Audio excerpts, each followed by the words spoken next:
Bonjour, ici Jean Carbonneau, voici l'info CMA TV en bref.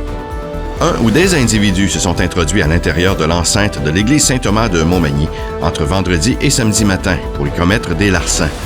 Ceux-ci ont forcé le tirelire de quelques étals de lampions et de troncs muraux pour y cueillir le peu de monnaie qui s'y trouvait.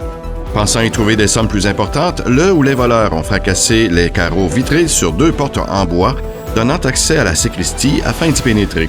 Dans cette pièce, rien n'a d'ailleurs été dérobé.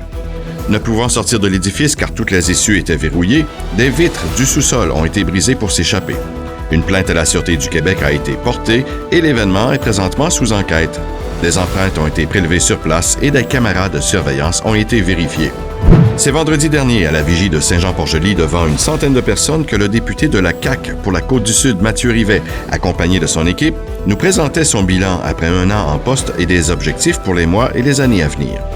Outre les grands objectifs de la CAQ qu'il endosse, comme les baisses d'impôts, la bonification des logements sociaux, une place en garderie pour tous et la transition énergétique, le député Rivet s'est donné comme mission de faire rayonner la Côte-du-Sud, de la rendre attrayante et d'en faire une voix incontournable à l'Assemblée nationale.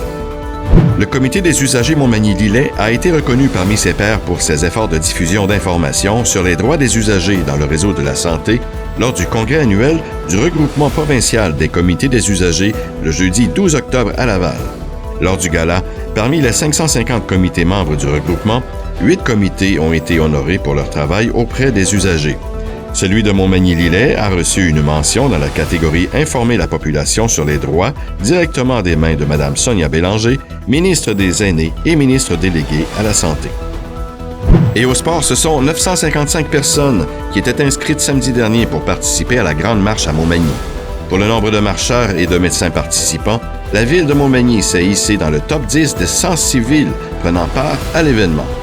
Pour plus d'informations, visitez le cmatv.ca ou suivez-nous sur le fil Twitter X de CMA TV.